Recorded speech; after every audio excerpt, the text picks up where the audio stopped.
क्या कभी सोचा है कि दुनिया के एक कोने में आने वाला बदलाव सीधे हमारे मार्केट्स और कॉर्पोरेट स्ट्रैटेजीज को कैसे हिला सकता है? आज के इस एक्सप्लेनर में एक ऐसी ही जर्नी पर निकलते हैं।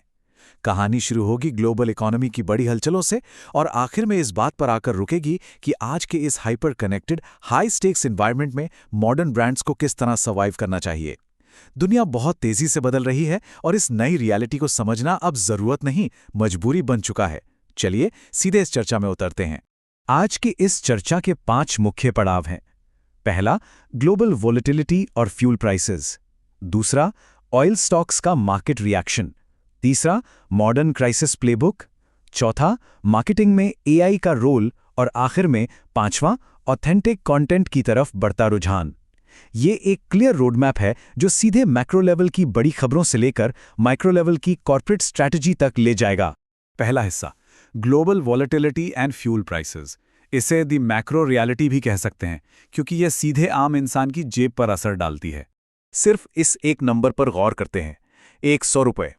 दिल्ली में पेट्रोल ने इस साइकोलॉजिकल मार्क को क्रॉस कर लिया और सबसे हैरान करने वाली बात यह है कि ये माइलस्टोन पिछले 2 हफ्तों से भी कम समय में 4 अलग अलग प्राइस हाइक्स के बाद आया है।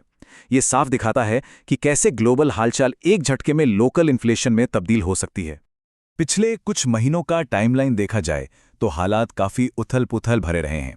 शुरुआत हुई 28 फरवरी को जब मिडिल ईस्ट में यूएस और इजराइल ने ईरान पर स्ट्राइक की, जिससे ग्लोबल टेंशन एकदम से बढ़ गई।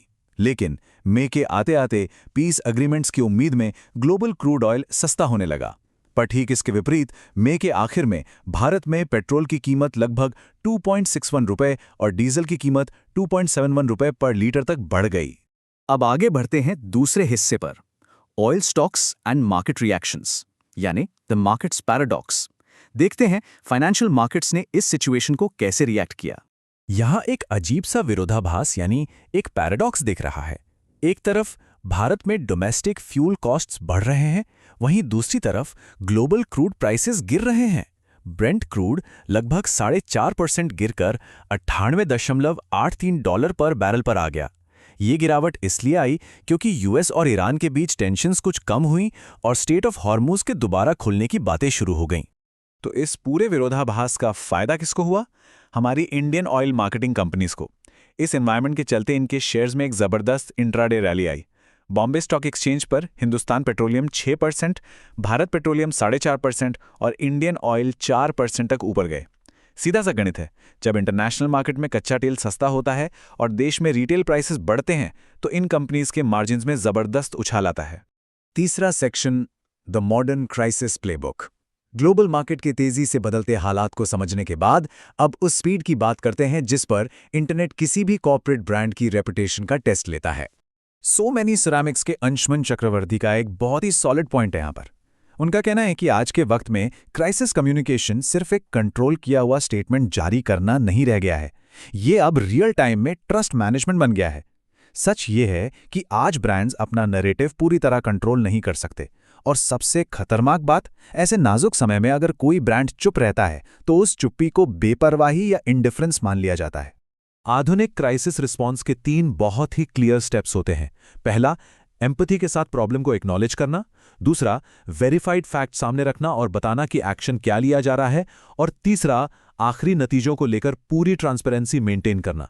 यहां सबसे बड़ा टेक अवे यह है कि रफ्तार किसी ब्रांड को चर्चा का हिस्सा तो बना देती है, लेकिन आखिर में उसकी क्रेडिबिलिटी सिर्फ और सिर्फ एक्यूरेसी ही बचाती है। चौथा section, navigating AI in marketing, the new information risks. अब टेक्नोलॉजी और खासकर एआई की बात करते हैं, जिसने मार्केटिंग की दुनिया में तेजी तो लाई है पर साथ ही रेप्यूटेशन के लिए नई तरह के रिस्क्स भी खड़े कर दिए हैं। एआई के दौर में कम्युनिकेशन रिस्क्स सच में काफी डेंजरस हो चुके हैं।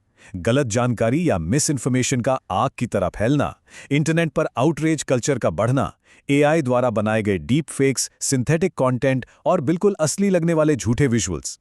ये हाईली कन्विंसिंग फॉल्स नैरेटिव्स किसी भी ब्रांड का ट्रस्ट पल भर में तोड़ सकते हैं। इसीलिए अब लगातार सोशल लिसनिंग और स्ट्रिक्ट वेरिफिकेशन प्रोसेसेस हर कंपनी के लिए एक एब्सोल्यूट नेसेसिटी बन गए हैं। और अब आते हैं आखिरी हिस्से पर, section 5, the shift to authentic content. AI और डिजिटल शोर के इस माहौल में जेन्युइन मार्केटिंग कैसे की जाए, इस पर गौर करते हैं। हाल ही में गो फेस्ट में श्रेनिक गांधी ने एक बड़ा ही इंटरेस्टिंग कंपैरिजन दिया। उन्होंने ट्रेडिशनल और नई मार्केटिंग अप्रोचेस के बीच का अंतर समझाया। एक तरफ है लेगेसी मार्केटिंग, बहुत ज़्यादा पॉलिश्ड, रिस्क न लेने वाली और पूरी तरह बड़ी सेलिब्रिटीज पर आधारित। वहीं दूसरी तरफ है न्यू अटेंशन इकोनॉमी। ये बिल्कुल रॉ, अनवार्निश्ड और असली है। आज टियर 2 और टियर 3 सिटीज के क्रिएटर्स सिर्फ अपनी ओरिजिनलिटी के दम पर मार्केट में धूम मचा रहे हैं। इस नई इकोनॉमी का एक सच्चा और बड़ा मजेदार किस्सा सुनते हैं। बात हो रही है बादशाह ऑफ द नॉर्थ माने जाने वाले लखन अर्जुन रावत की। एक डेनिम ब्रांड के कैंपेन का मुख्य चेहरा एक बड़ा क्रिकेटर था, लेकिन लखन ने जब उस डेनिम के साथ एक आम शर्ट पहनकर अपना कंटेंट बनाया तो एक अजीब ही अनोमली देखने को मिली। लोगों में उस क्रिकेटर वाले डेनिम से ज्यादा उस आम शर्ट की मांग शुरू हो गई। डिमांड इतनी बढ़ गई कि ब्रांड को वो शर्ट दोबारा बनानी पड़ी। ये इस बात का सबूत है कि आज लोगों को पॉलिश्ड एड कैंपेन्स नहीं, बल्कि जमीन से जुड़ी असलियत और ओरिजिनल लोग ज्यादा पसंद आते हैं। तो पूरी चर्चा के बाद एक बड़ा सवाल यहीं खड़ा होता है। एक ऐसी दुनिया में जहां एआई और इंस्टेंट नैरेटिव्स पल पल नई कहानियां घड़ रहे हैं, आने वाले कल में क्रेडिबिलिटी का क्या मोल रह जाएगा? वक्त के साथ मार्केट चाहे कितना ही बदल जाए, आखिर में सक्सेस और ट्रस्ट का रास्ता ऑथेंटिसिटी से ही होकर गुजरने वाला है। इस विषय पर विचार करना आज हर ब्रांड और बिजनेस के लिए अनिवार्य है। इस एक्सप्लेनर में जुड़ने और इस पूरे सिनारियो को समझने के लिए बहुत बहुत शुक्रिया।